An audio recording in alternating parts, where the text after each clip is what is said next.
Hey, welcome to today's episode of the Conscious Fertility Podcast. And I'm with the sex chick, and her name is Alexa Bowditch, and she is a leading sex coach and business mentor. I got to meet Alexa because I was on your podcast and we were talking about conscious fertility. And then I was thinking, wow, a lot of my patients are making babies and it ain't fun anymore to have sex. And I thought, why not have a sex coach? And so hence we have Alexa here. And I just want to share a little bit about her. So Alexa is a sex and relationship by design coach and a sex coach business mentor. And she's on a mission to reform sex education and sexuality expression across the globe. She's from the deep south of Louisiana. And if anyone knows how to bust through taboos regarding sex, she's the gal. She's also known as the sex chick across social media and is the founder of the Sex and Love Co-Community, a New York Times feature group with love, sex, and relationships as the central focus. And Alexa, I was on your podcast. What's the name of your podcast? Is it The Sex Chick? Yeah, it's That Sex Chick. That Sex Chick. All right. So that's how you can find Alexa. So Alexa, thanks for making the time to talk about sex, because when it comes to fertility, it's kind of the thing that you got to do. Most people, yeah. For most people, you know what? Good point. For heterosexual couples, yes. For single people, they will do intrauterine insemination. For same-sex couples as well, they won't be doing intercourse. So for those that are going to be having intercourse, I want to talk about this. And also, I want to share with you that the feedback I've been getting from our podcast is many people who are not actually trying to grow their family are listening to this. Mhm. And I know that a lot of them that are in long-term relationships also have found sex in the bedroom not so much fun. Maybe that's the problem. They're in the bedroom. Maybe we have to take it somewhere else. Maybe. Maybe. Yeah, right. So I want to share with you the thing that I'm observing that's being shared with me in my practice. And then you're the sex coach. I'm just going to see how you would be communicating to the people that I'm seeing in this situation. So in general, when you're trying to conceive, you start to get pretty tuned into timing, and it loses a little bit of spontaneity. Mhm. And there's sometimes a lot of it over a short period of time. So it can get exhausting and even uncomfortable. And it becomes making baby versus making love. And it's a lot of pressure. And it just seems to negatively sometimes impact the relationship and also just impact performance and pleasure. And so the first question I have for you is, how can we help people? How can they help themselves keep it fun? Whether they're in a long-term relationship, not trying to have a baby, or they're trying to have a baby. Do you have some advice for our listeners? Sure. And I can speak first and foremost from my own perspective because my husband and I are actively trying to conceive. We're used to using the term trying to conceive, but we're open. We're ready to have a baby. We're ready to grow our family, and we are having sex during the window of opportunity. And so for us, and I'm a sex coach, and my husband and I work together. So we coach all day, every day. We're talking to people about their sex lives, their relationships, how to make them better, how to have better intimacy, better connection, all these things. And so it was really interesting when, we went to Burning Man, and then we said, okay, when we get back from Burning Man, we're going to start having sex to really, hopefully make a baby. And at that time, I was kind of like, okay, well, then that's when the green light is. And then we just do it. And then in the lead up, I was testing with my LH strips. I was doing my basal body temperature every morning. I had my Flow app. And so I was looking at all this information. And at first, I told myself that this information is helping me to feel empowered. And that was the truth, because I narrowed down when it had me paying attention to my body more. But I wound up realizing that I was getting into this place where I was kind of overly obsessing over it, where I was making sure that I was testing, and then I was doing the LH strips like 2 times in a day. And I was like impulsively opening the Flow app so that I could see where I was in my cycle, so I could validate myself that I had the little hearts on the dates multiple times over the peak fertility window. And so it turned into something that I didn't anticipate for it to turn into for me. And because of other life factors, which I think a lot of women, especially women who are trying to get pregnant, but women in general, life can be stressful. If they already have little people that are relying on them, if they don't have the amount of childcare that they really need, if they're not able to get their own self-care in, so many different factors. And so I was in a bit of a stressful position. I also had some anxiety, or a decent amount of anxiety, around the actual trying to conceive, the idea of trying to make it happen. And then here is my lovely, incredible husband that doesn't know any of this stuff.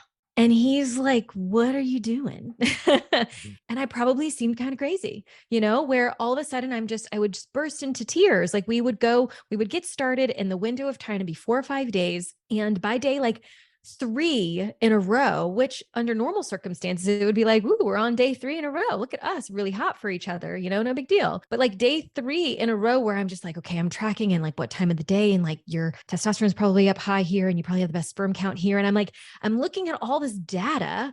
And I'll also mention to our listeners that I'm 34. And so I'm in this window of like, if I don't get pregnant before 35, then people are going to call me geriatric. And I have all this stuff that can cause stress. And this stress is probably not going to create the environment that a baby wants to thrive in and grow in. It's also going to affect anxiety levels for sure, and libido and desire and all of that. And so anyway, just kind of round up that story. At first, I realized I had a bunch of stuff come up for us that I wasn't anticipating because I'd never been in that position before. I'd never been in a position in my life where I was having sex to actively conceive.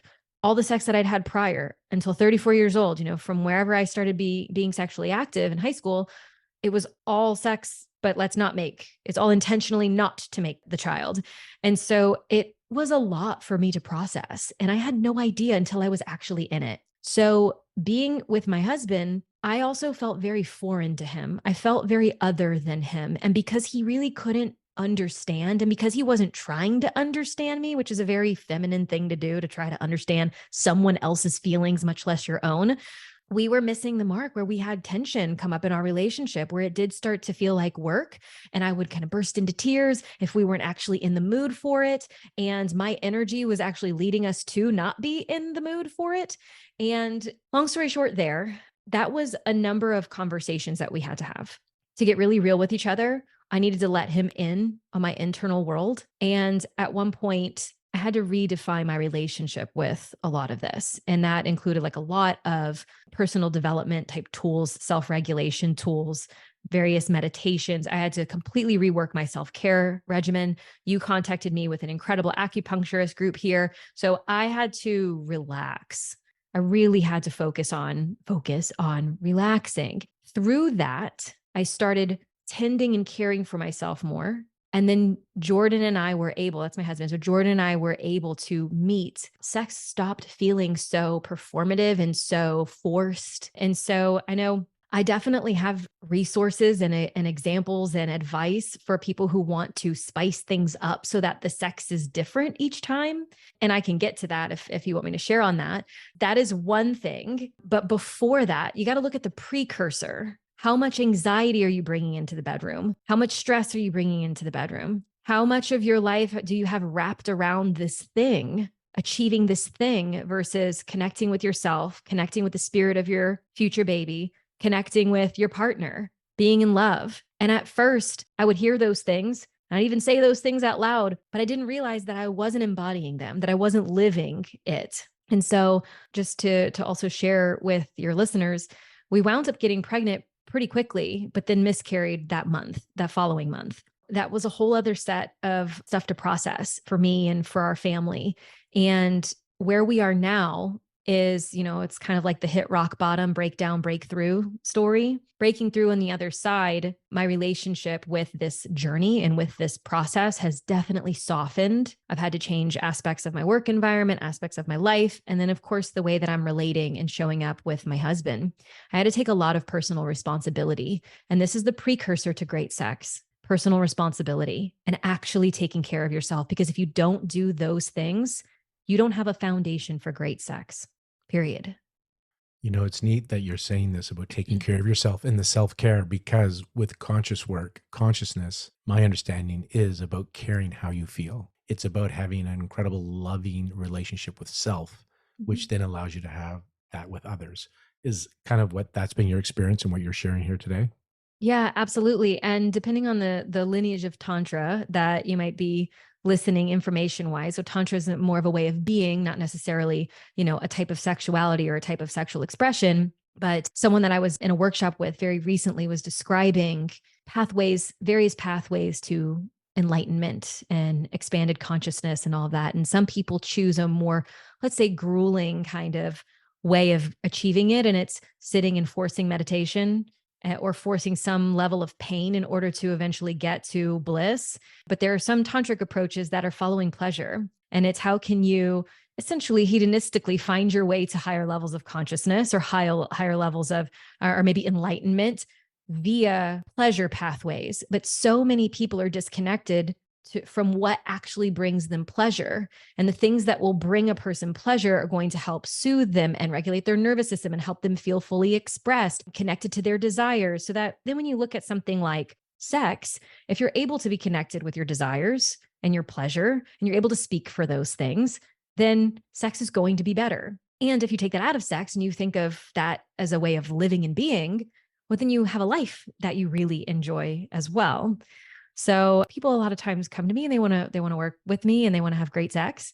And I go, cool. I hope you know what you're really buckling in for here, because we talk about a lot of things and we work on a lot of things that don't seem to be related to sex. But when you address them, your sex is definitely impacted for the positive. And so is the rest of life. You got me curious. What are some of these things that you're thinking about or that you're sharing with your clients? Sharing with my clients and also I would say sharing with myself, but my husband and I, of course, it's that we want to make sure that we're walking our talk and I'm walking my talk. And it's only sometimes in moments where I'm really struggling, like I'm really challenged with something, that I have that kind of zoom out meta perspective and look at it and go, oh, you have a slew of tools, Alexa, Mhm. that you can leverage right now. But the precursor again is being able to be connected with pleasure and to be able to understand and be connected with your desires. Again, I can't say that enough. Once you are working on that, you don't have to like fully be 100% there. And that might even feel kind of elusive, especially if it's women that are listening to this, that might feel a little bit elusive, but do one little step at a time. So the actual tools. So when you said something like it's not spontaneous, well, a lot of the sex that that people in long-term relationships are happening really isn't that spontaneous anyway. And spontaneous desire is like, oh, you just look across the kitchen and there they are. And you make eyes at each other. And then all of a sudden you can't handle it. You have to close the gap and take the clothes off. And then you're having sex in the kitchen. And that's, maybe that was something that you experienced towards the beginning of your relationship, because sometimes people think, oh, if we could just get back what we had, but you're not going to get back anything. That was something that was present towards the beginning of your relationship, and things are different. You've probably seen each other poop. So, it's like, what are you going to do about that? You have routines. Right. So a lot of times for Jordan and I, we do the typically seen as unsexy thing, which is we schedule it. Some people are a little bit opposed to that, though There is a rule of thumb. If you don't schedule it, there's a good chance it won't happen. So if you schedule it, exactly. better chance it will happen. Yes, that the scheduled sex will happen, and that also you're feeling so connected with each other because you've already had the sex, or you are not feeling scarce, like in scarcity that maybe it's not going to happen. You've got your window of intimacy already on the schedule. You're more likely to have the spontaneous kind of pop-up sex because you're feeling each other. You already have that connection with each other. So Jordan and I do something every week, and this is definitely more practical. We do something called a relationship check-in, and we do it to the best that we can every Sunday. So every Sunday, and this is my responsibility because I am the woman and I take responsibility for being the leader in love in our relationship. He leads many other things, but when it comes to connection and when it comes to love, I have a deep understanding that that is my role. That is my feminine role in our relationship. Doesn't mean that I'm not a badass business owner, that I don't run our company, that he's technically working for me. Like my feminine role in our relationship, check all that stuff, is for me to make sure that we stay in intimate connection. And our world works better when I take responsibility for that. And he shows up when I do. So I make sure that we have our check-ins, and during our check-ins, we take a look at the week ahead and we just generally see what's going on for each other. So where there is window of opportunity where we can block off for intimacy. And it doesn't mean we schedule a particular type of sex. We could, but we block it for intimacy, meaning we're going to come together and see what happens. So we put kind of a more masculine structure, but There's flow in it. So we can flow in it. Also, a part of our check-ins, we talk about where I'm at in my cycle. I describe what I might be feeling, because feelings, I also take responsibility for those things, my feminine role in our relationship, which might sound so traditional to some people when I say things like that, but this is what works for us. We also talk about the different types of intimacy we might want to experience. So every other week he plans something. It doesn't have to be a whole big situation, but he usually plans something for me. And every other week I plan something for him so that I can pour my love into him, so that I can show him that I love him and that he loves physical touch and I love giving it to him. And so our world works better when we have that flow between each other. So we talk about ways where we call it king and queen worship. And we also talk about movement, activity, how we feel in our bodies, our health, our mental states. And so the check-in gives us a nice foundation for the week ahead. And it also gives us an opportunity to acknowledge each other for the things that we've appreciated, sharing gratitude. And we also take a moment to share something that we call them unsaids. Is there anything from the previous week that you're holding resentment, that like you're brushing under the rug? And maybe you are kind of resenting me for it. You're not speaking about it. It's one of those like little things that you ignore, but then they kind of compile and later it turns into a big blow up. We try to do our best to relieve the pressure. That's definitely something that matters more to me in the grand scheme than it does to him. Like I'm actively thinking about those things. And so I like to give myself a structured place to be able to say something that I might have held on to, not intentionally, but maybe he did something that I didn't like. And it was better if I just waited a couple days to see if it still stuck around. And it wouldn't be appropriate for me to say it in the moment, because if I said it in the moment, then both of our nervous systems would get dysregulated. Maybe we'd be late for something we were going to, or etc. So I say it if it's still present on the weekly check-in. That way I can communicate effectively and from a grounded, regulated place. So that's kind of a long description of sorts to something that really impacts our intimacy is we actually sync up. And we know now this is us and it's our two dogs that live in our house right now. And of course we run our own business and both work from home, but we know that eventually we're going to have another person. We're going to have a little person. So these things that we've learned how to do, these check-ins, these syncing up, the not stuffing emotions down, the opportunity for us to communicate on ways we can dream bigger, ways that we can expand on our intimacy. And the fact that we have them regularly has created such a safety in our relationship, such a trust in our relationship. So, and that's available to anyone. So a few things I want to follow up on with what you were sharing. And it sounds like, so scheduling the time, just like at work, you want to have a successful business, you schedule meetings just to check in with people. It's just kind of dawned on me. Yes, we don't do this, but hey, if you want a successful relationship, schedule time to check in. And this requires, though, and I'm asking you because it wasn't explicitly said, but it wouldn't work unless both are available, holding the space and really ready to listen. That's the attachment theory, like Gordon Neufeld, one of our local psychologists here, says every human being wants to be seen, heard, and loved, right? That's that idea of feeling safe. And if you're going to share and it becomes a bitch fest, I don't see how that would help the relationship. But if somebody's ready to listen, not take it personally, and just hear the other person, I can see how that could deepen a relationship. That's something that you coach, and that's something it sounds like you and Jordan have with this connectivity and having this safe environment with each other. Yeah. Yeah. And it feels so good because neither of us had this growing up. We did not have the relationship that we have today was not modeled for either of us. My mom's been married 5 times. His mom's been married 4 times. Both of us waited until we were almost 30 years old and actually got married. Both of us, I think we were 33 when we got married. And now just going to have children, but that was not what we grew up with. We didn't see this growing up. I saw a single military mom and I just saw women taking care of the family. She's got to do everything. I saw men are essentially a revolving door. They don't stick around. They don't stay for their children. They don't stand up for their children.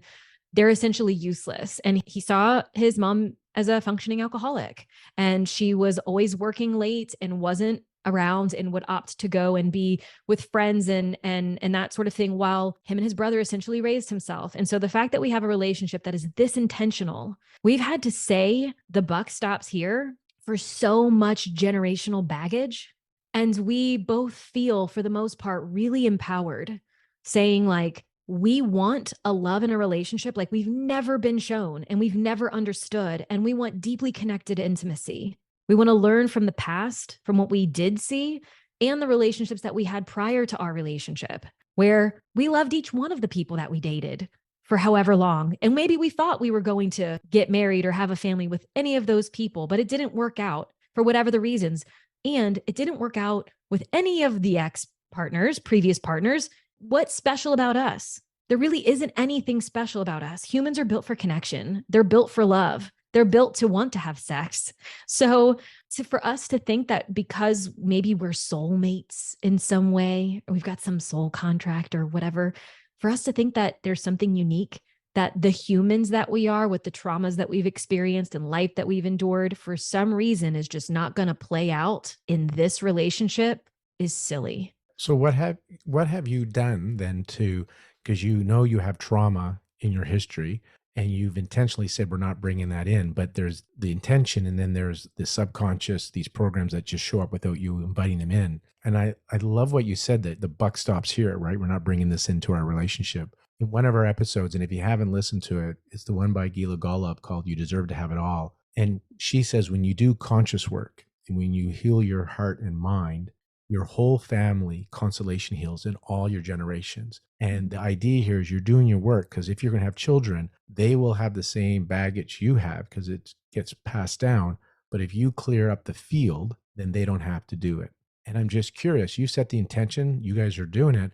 Do you have a spiritual practice then? Are you cleaning up your trauma that's trapped in your body? What are you guys doing? You Because know, you brought this up and I just find this very curious that you're sure. doing stuff that so many of the experts on our episodes have talked about. Yeah, this is the thing. And while I say the buck stops here and there's so much that we're agreeing we don't want to have, of course, and it's not even just that we don't want to have, there's so much more that we know is available that we're going to opt for. That doesn't mean that that stuff doesn't play out in our relationships. We're very familiar with the energy pattern, my personality trait is aggressive. So my energy, whenever I get some level of triggered or nervous system dysregulation, my energy goes, it's like a volcano. It goes like out, it pours out of me. And because of how he grew up, of course, I am perfectly partnered with someone who endures. And so it's like he just takes it all and is like, what do I have to do in order to get you to stop? Be a good boy. Because his mom was also pretty volatile. And then, so it was just, of course, we look at each other and we're like, we're perfect matches. And in a lot of ways, I also would describe myself as being pretty discerning. I have a healthy dose of skepticism for just about anything and everything that comes in my direction. And my husband is like, he's like a golden retriever. He's just like, oh my gosh, I love you. I love what you are and I love what you are and I trust everything and this is great. And so I joke and say that together we're kind of partly cloudy. Like he's just this bright ray of sunshine and I'm like this like kind of moody cloud. And like together we're really great because I help him say no and he helps me say yes. So this opposites attract kind of thing. It's as I'm continuing in my relationship with him and continuing to study and be fascinated by relationships and sexuality and all of that, I'm realizing that the old adages are really true. But on the surface level, they seem like, that's so basic. But if you really deduce it down, it's an old adage and it's a common quote for a reason. And so, as far as spiritual practices and things go, Jordan and I, when we first got together, had already both individually been on a path. We've studied all over the map. And so, just to give you an example or some examples of what it looks like for two people who now run a business that's all about sex, love, and relationships, the things that taught me the most about myself after leaving South Louisiana, Catholic upbringing, very small town, or travel. I lived on cruise ships for almost 6 years and I've been to 79 countries. That will have a person question everything they think they know about what it means to be a human and live on earth, is to see other cultures. And some people can do that. Some people will be, fortunate to be able to see the world and travel. And some people that's a bit out of reach. But that was something that really shook my foundation. After that, finding entry level, I would say personal development, meditation, yoga, health and fitness.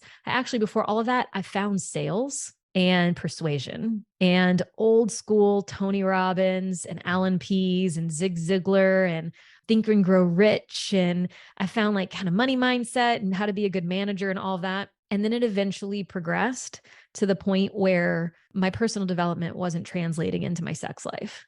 And that's the pivotal moment in my journey where I put a big question mark there and decided to study sex and to study why I wasn't seeing this translate. And so that's the avenue that I went to studying sex education.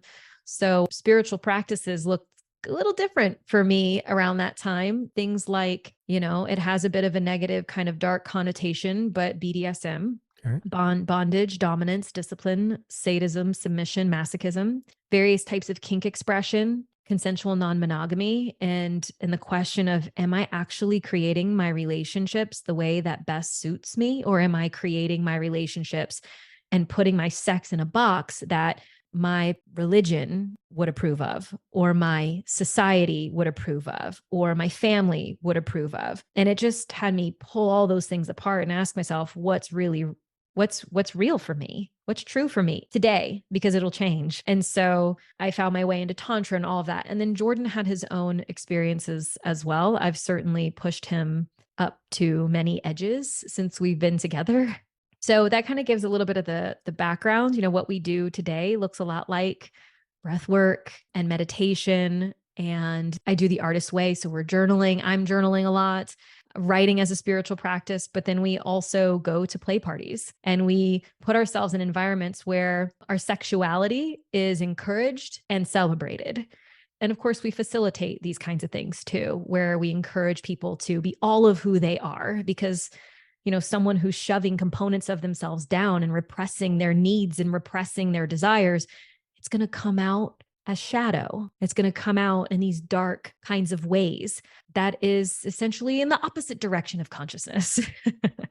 And so I'm hearing that you're doing your self-care. You have a conscious practice or spiritual practice. And some of the things that are sticking out for me is the breath work. I really like that for moving energy and stuck energy, the breath work, having a meditation practice. So again, slowing down the thought process, getting in touch with yourself. And, sex is a doing act, but it comes out of your beingness. And I heard that kind of part of what you're talking about is getting into that beingness. So it will show up in your sexual practice, and safety is key, right? And meditation and getting to know yourself is a key component. I want to share with you some of the things that has been shared with me when people are looking to spice up their sex life because Yeah. they're having challenges. Now, I want to share again, there is a fertile window. And so it is helpful to find out your fertile window. So to kind of monitor your cycle so you know the best timing to increase your chances of conceiving. If you have a regular cycle, you don't have to keep tracking. You just kind of know your days, your cycle, because that window will stay pretty much the same, plus or minus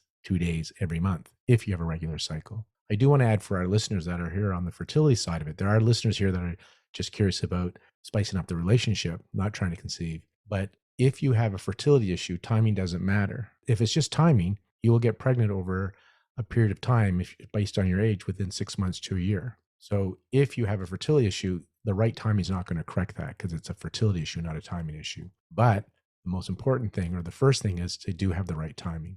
And it's like riding a bike. It's a little awkward. We're trying to time it. So at the beginning, you are timing and you're kind of in your head, not in your heart.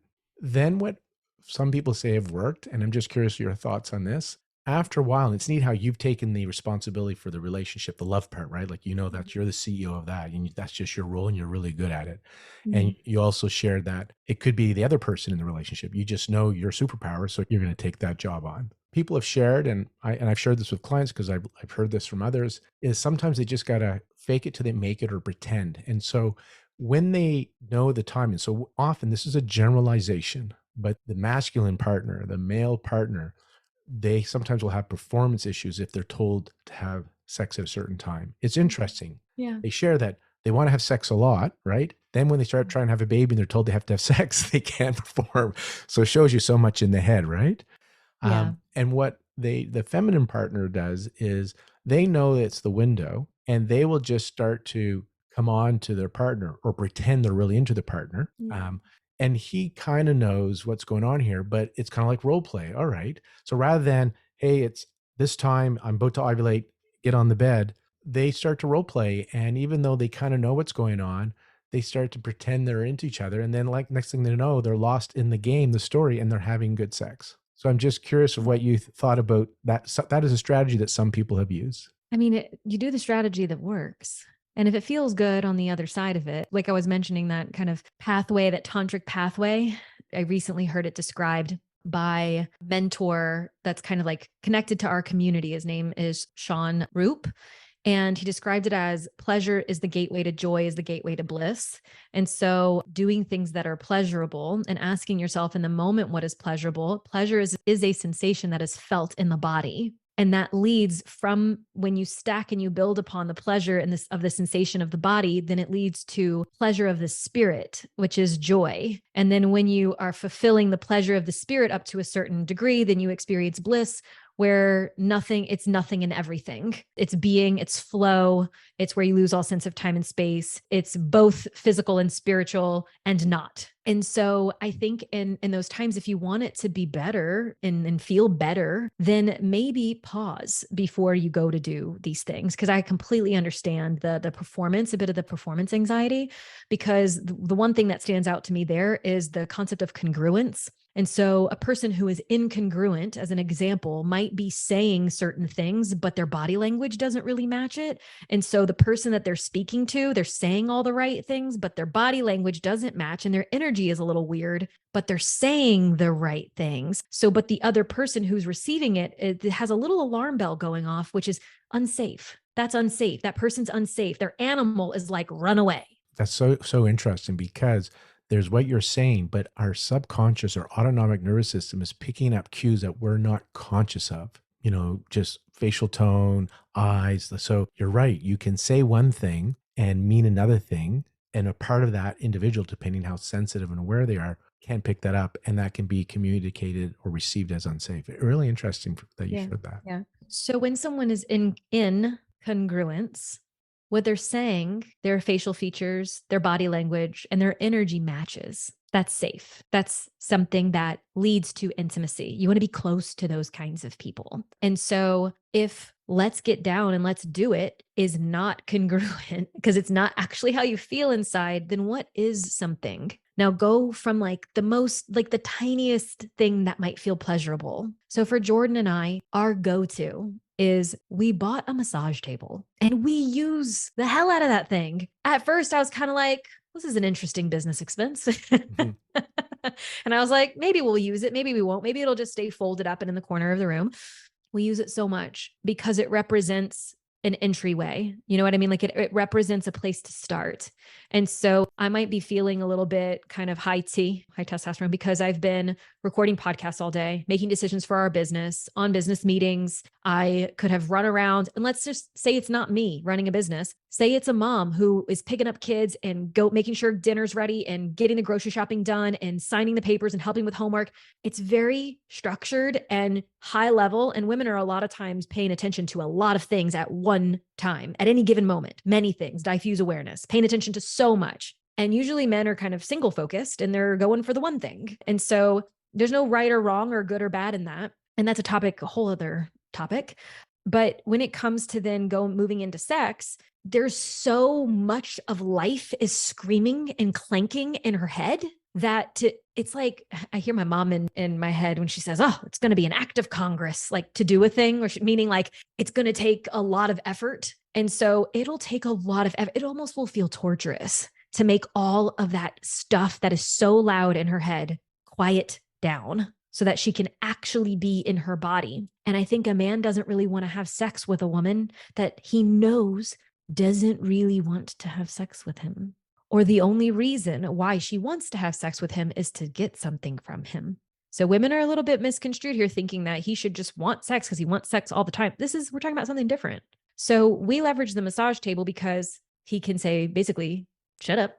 He doesn't say that, but it's kind of like, you're going to lay face down on that table. You're not going to be able to talk. You're going to be quiet and I'm going to put my hands on you. And he knows, he's learned now to soothe with his hands, with his presence, with his energy. He's actually got to be present with me because if his thoughts are somewhere else and he would rather be watching the Lakers game, which is kind of a lot. I had no idea until I met and started dating and then married someone who was into basketball, just how many games of basketball are played in a season. 82. Yeah. So I didn't know this. I'd only ever dated football players and they're significantly less, but I guess he could be a baseball player. And I think that's maybe worse, but he's got to be present with me. and he can help to soothe my nervous system. But the first pleasurable thing is to be quiet and to lay with no expectations. Because I think people jump into sex way too quickly. They need to warm up. She needs to warm up. You got to give both parties time to drop in. And so we leverage the massage table a lot for that. If we want to shift focus and communicate to connect, because some women really want to communicate to connect, but I would also be wary of over processing and over communication. But we like to leverage cards for connection decks so that it's a random question that's about something we don't normally talk about. So it's not our business, not our dogs, not our life, not our friends. It's something between the two of us. We leverage those quite a bit too. So I think that even though I use the massage table as the example, I think anyone could kind of take the key lesson from there and what resonates for them, and then kind of expand on what that would look like in their own relationship. One of my favorite parts from connecting with you today, because I didn't know where this was going to go, and I'm fascinated. It was the scheduling time for connectivity. I just had a haha moment go on, because in your professional life, people will schedule time, and just this idea to schedule time to just check in and be available and listen, and how that would create momentum. Just what will come from that, right? When you just Yeah. start to connect with somebody and really want to just hear what's going on without the agenda. Intention's so important. I'm not suggesting, I don't think you did, you're not checking in so you can have sex, right? You're checking in to genuinely check in, right? To just want to know Yeah. what's going on with the other. Yeah, and that again also leads to that safety. Like you were saying, the person feels like they're seen, they're felt, they're mostly, hopefully, understood, at least on some level. And you have a plan of action. And then you also need to invite grace, because some of those things that you plan, they might not happen. And that's okay, because you're two humans. But as long as you know that you're going to have another check-in 4 days later, 5 days later, however many days later, then you're going to be able to speak about it, that you're not just going to be stuffing things down, thinking that the other person is too much or the other person is not enough. You really truly have to start looking at each other, that you're on the same team, that you want the same goals. And there's something that we haven't spoken about. And I know we're probably towards the end of our time here, but I would be remiss not to share it. My life changed, including my sex life, when I started to, and I will say this as a spiritual practice, started being extremely devotional to my husband. So that looks like respecting him and accepting him and not being overly critical and not trying to manipulate and control him. And so our entire relationship shifted when I realized, when I took responsibility for a number of the ways that I was showing up that was decreasing our level of intimacy. And so we used to joke and call it, oh, it's hard to connect with you when you're like a cactus.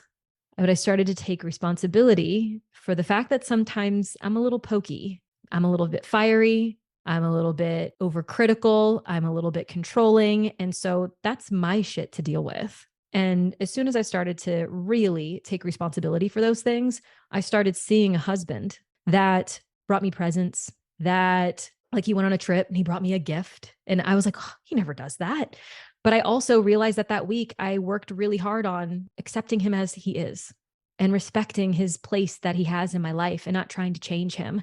Because the more I try to control what he's doing and how he's showing up and the way that he is being, the more that I turn him into a little boy and he looks at me as mom trying to control everything.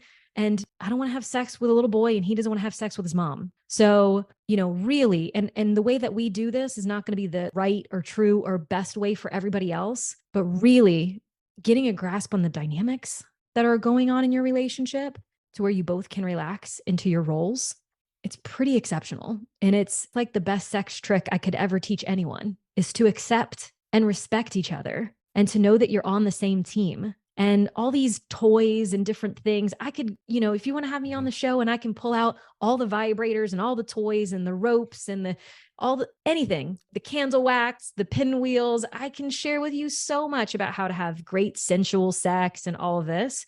But if you don't have the foundations of your relationship dynamic and connection and communication and all of that, then none of that really matters. It's just stuff you listen to and it goes on a shelf. And I'm going to add to that, because you said you like worship your partner and you accept him, right? You accept the partner. I'm going to add, because from the conscious work, is that the first step is to have that acceptance of self. I believe that it's very difficult to genuinely, authentically accept and love somebody else if you can't accept and love yourself. And And it's so that's hard. Yes, it's actually hard. That's what it's very It's hard. hard. That's the experience. People, they're projecting on other people, and when you start to work on yourself, you realize, wow. But wow, does it ever shift when you start to heal those parts, and then you start to be available and really present and hold the space for other. And so it's like Wi-Fi. It works well, and you feel safe in your body, and then others feel safe around you, and it's beautiful. So I just wanted to add that part because in my practice, conscious work, sometimes in the discussions I have with the people on the table, it almost sounds like they're almost like a doormat for the other, and that you're Yeah. not, right? Accepting the other does not mean that you're not, it doesn't mean you're a doormat and you're not taking care of your feelings, your Right. And needs. it doesn't mean that you agree. Right. Yes. And it doesn't. Yeah. Hearing other Yeah. means you hear them. It doesn't mean you agree with Yes. them. I accept you as you are. I accept you. You are your own autonomous sovereign creature. I accept that. I don't agree with what you are saying or doing, but I'm not going to try to control what you do because I trust you can human well on your own. Excellent. Yeah.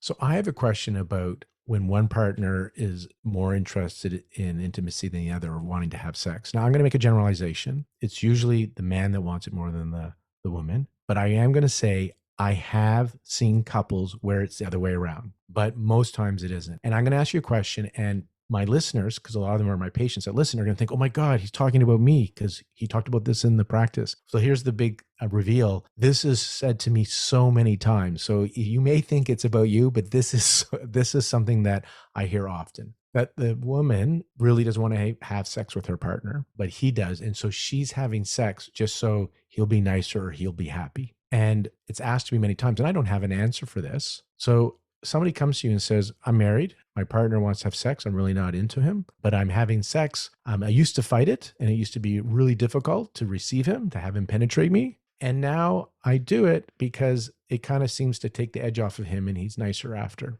Yeah, and usually they will say things like, "I don't really want it going in, but I usually wind up enjoying it, or I feel better after." Like I hear some of those things too, or it's just the straight up, and I get to the end and I did my duty of sorts. I hear that language too. So I would like to hear your answer to the My woman that, response. yeah, that would be respond. How would you respond to somebody on that? Yeah, Because obviously you talked about incongruency. It feels incongruent because they're it is. having Yeah. sex, but they don't want to be having sex with this person. Yeah, so I mean, I work with within my personal coaching. So, my husband and I work with couples, he works with men, I work with women. And so I will often have that experience in my intimate group coaching and my one-on-one with women, and I have a nice little mix. Like I have a group that I'm working with now is 4 people, and I would say 3 of them want sex less than their husband, and one of them wants sex more than her partner. And so there's a mix there. So, and that, if I extrapolated that over across my community, would probably be that percentage as well. And it's really interesting because the women are connecting with the one that wants it more than her partner, and they're like, is there a way that I can speak to you that I can try to understand my partner through you? And that's kind of not really a thing because men are men and women are women, and we don't think the same and we don't feel the same. We're different. So when I'm working with those people, so there's a couple of things, and I want to give y'all a tangible tool for this. And that is kind of an easy entry point. Well, precursor is pleasure in their life in general. I mean, you have one organ on your body that's completely and totally devoted to pleasure. It's your clitoris. So tell me about pleasure's role in your life. So anything and everything that I discuss with my clients that has to do with sex, there's always some place we start before we actually start going into the sex. So let's just say that they are loving their life, they love their family, it's really great. Let's just say that we're working on the self-love, they're going to women's groups, they're going to sound healings, they're going to breathwork, they have some sort of spiritual practice. Maybe they go to some church or something, like they have some kind of like higher power thing that's going on in their life, and they're being creative and they're feeling in their body and they're getting some movement in. Let's just say all those boxes are checked.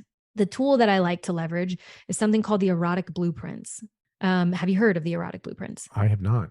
Okay, so the erotic blueprints are kind of like, I've heard them described as the love languages for your sex life. So, how someone likes to give and receive love is different to how another person might like to give and receive love. And so, like, my husband really likes physical touch and words of affirmation, and I really love quality time. Those are our love languages. And we like to give and receive them to each other so that we make sure that each of us feels good. Like, we want each other to feel good. When it comes to sex, there are 5 different blueprints, and this is the system created by a lady named Jaya, Jaiya. Her partner, Ian. I've had several conversations on my podcast that are about erotic blueprints with one of the founders and with some other certified coaches. So if you want to learn more about this, but these things have changed the game for so many people, is understanding that both parties probably have different blueprints. And a woman that is served this same dish every day will opt not to eat. And typically, the blueprint that's being delivered over and over and over again in a relationship is whatever his is. Typically, that's in the incongruence of sorts where let's say incongruence, but the disproportionate desire, let's say. So, with this tool in the 5 blueprint types, there's an energetic, a kinky, a sensual, a sexual, and a shapeshifter, which is kind of like all of them at one time. So a lot of times I find people who are, let's say, energetic, that are deeply affected by energy and want anticipation to be built and want softer, lighter approaches. And the energy that's in the room and the energy between the two people have to be in a certain kind of way in order for them to really get turned on. They're partnered with someone that's a sexual that just wants to go straight in. I want to touch right away. I want to grab right away. I'm super turned on by all of the genitalia. I see sex. I want sex. And the energetic that they're usually partnered with, and this is another one of those opposites attract kind of things, is usually like, whoa, whoa, whoa, whoa, whoa. This is way too much, too fast. I don't want this. And they think this is the only type of sex that I'm going to get to have with my partner. I'd rather just not do it. And then you have someone who's a sensual that might be partnered with any of the other blueprints, but a sensual likes all of the senses. So that might be the person that cannot get out of her head or their head if the light is not right, if there's mess in the room, or the music is too loud, or there's no music, or it smells weird. All of their senses, it's like they're screaming at them in their mind and in their body. And so sensuals like it to feel good. They like the mood lighting to be right. They like the music to be a certain way. They like it to smell a certain way. They like it to be clean. And sometimes they're partnered, let's say they're partnered with a sexual, and the sexual is like, why does all this matter? Just relax. And that's not fair. That is not fair. Your partner has things about them that help them feel safe and comfortable enough to feel turn on, which is extremely vulnerable. So you both get to participate in delivering what the other person needs and wants. Occasionally, you'll deliver what the other person needs and wants because you love them. But if you're constantly the one that's doing it, you'll eventually not want to do it anymore. You'll eventually want to be reciprocated. Have the other person take time to get to know you. But for the most part, the people that don't understand the others, I mean, just general, there's a lot of sexuals in the world. And it's a lot of men because they grew up with porn and they saw their attachment or their connection to turn on was originally established by a boy that might have been a little bit older that showed them porn. And so genitals with friction is what they associate turn on with. And through exploring in the blueprints, they usually start to soften and open up and be turned on towards, in some of the other directions. And this is a really big topic. So just sharing that, like, there's way more to this that I'm just skimming the surface, but sometimes sexuals get kind of the short end of the stick in a sense, because sexuals, to them, sex is like eating. It's like breathing. It's like air and water, and they need it to feel good. They need it to feel connected. And so sometimes they're partnered with someone that's like, why are you so thirsty all the time? Why do you want sex so much? Can't you get your shit together? Are you a sex addict? And they have all these shameful things that they say at the sexual. And to the sexual, it's so painful for them to go without the physical touch and the physical interaction. And I've watched men in groups where this subject has been taught, or I've been leading exercises or workshops, and this is taught, and men break down in tears because for the first time they feel heard. For the first time they feel seen. Men that are sexuals. And then you have people who are kinky and they just like the edge. They like different things. They like taboo. They like to push the envelope in a lot of ways. And sometimes they're partnered with someone that's like, I totally don't understand what this is. Kink, BDSM, isn't this people that are just, they experience trauma and they're busy re-traumatizing themselves and they're inflicting pain upon each other. And this is some deep, dark thing. And it isn't. Is there, with this, because you said there's so much to talk about this, so I'm glad we found you and they can go to your podcast to learn more. So the person listening to this is the one that doesn't want to have sex, probably. So how do they educate their partners? Is this part of that idea of having those meetings and start to share and educate and listen to podcasts together? Like, how do you bridge this so the person who's having the issue right now sounds like bearing the responsibility. How does this get brought into a relationship discussion? What's the entry point? Let's say, and so the fifth one, just to point it out, is shapeshifter. And it's someone that really likes all of them all at the same time. And they sometimes don't get what their needs are met or their desires met because they're so easy to say yes to whatever the other person wants. So that's a shapeshifter. So if you want to bring this conversation up to your partner, and let's say you're the one that wants it less, and maybe you're affected because I haven't met a woman that wants it less than her partner that is not affected by the fact that she wants it less than her partner. It's heavy. It's heavy to feel that want. It's heavy to feel that need from another person. And I know this, I've been in relationships where this has been present. And so let's just say, for an example, you have your check-in where you drop in and it's not a conversation that you have in passing in the kitchen while kids are bugging you and things are happening and it's kind of like chaos. And you're like, hey, I heard about erotic blueprints. No, go honey, go put that over there. And so there's 5 of them. No, I said the blue one. Like you can't do this in passing. You have to sit down and maybe have a glass of wine or maybe have it over dinner. If you have kids, they're in bed, and have your check-in, maybe if that's what you want to do. And let's just say you do your check-in, and on your check-in, you plan a date night because that's something Jordan and I do. We plan what our date night's going to be. And I have a little list of local things that we can do. And we like check in. What are we feeling super tired? We do have a heavy work week. Are we going to keep it close to home? Or are we going to go like out in the city, out in Austin? We're going to like have a whole evening. And so on a date night, you bring up this quiz and you both take it and you read the information to each other. And let's say you're the lady and you're going to lead the conversation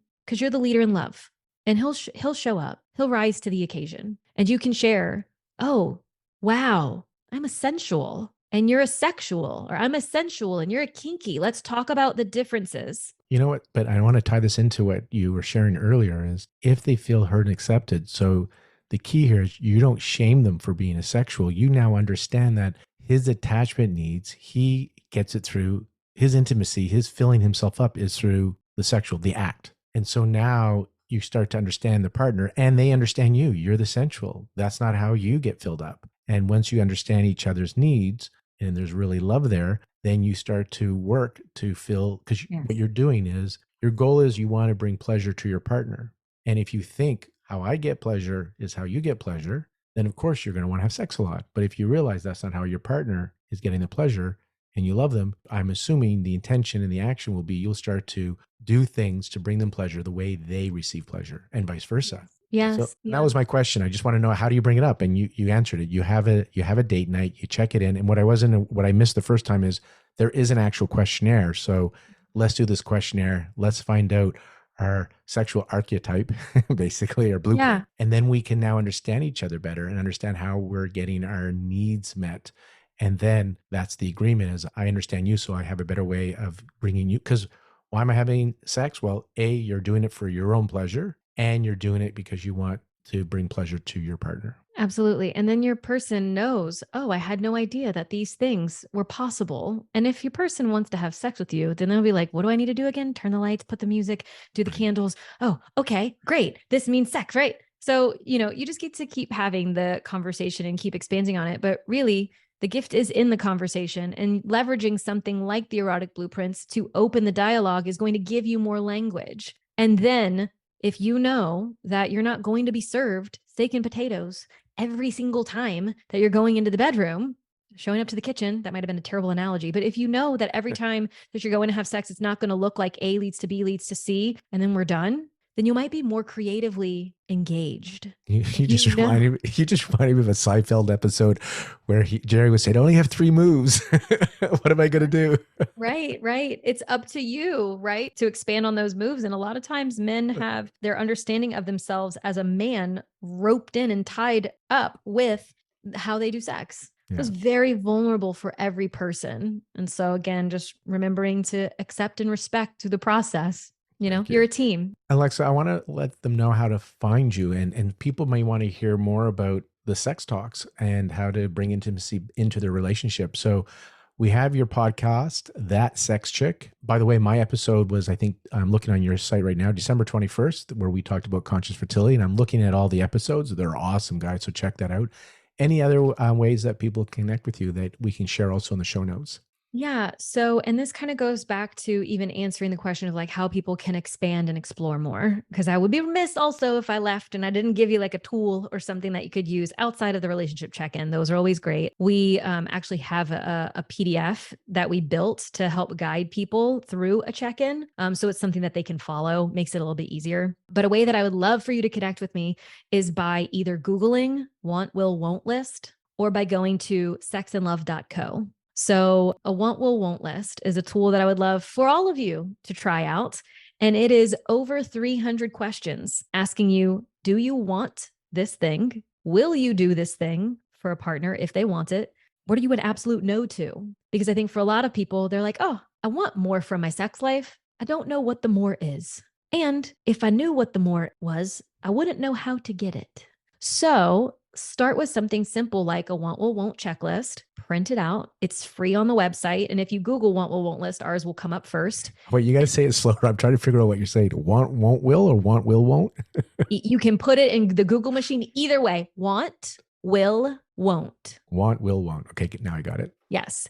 And you can go through that and check the boxes and write notes. And my encouragement would be find me through that. That way you find me through getting value and creating maybe a cool date night experience where you go through a list, your partner goes through a list, and then you see where you have overlap. So my husband and I did it many years ago towards the beginning of our relationship. We're probably overdue to do it again because things change, but he kept nibbling and kissing on my ears and I hated everything about it. And it was only through going through the want, will, won't list that I said, you know what? I actually am a no to this.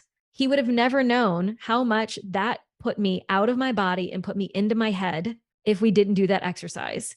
And we could have gone months and months or years and years in our relationship, and he would have continued doing this thing that other women in the past have really liked. But every time he does it, I cringe.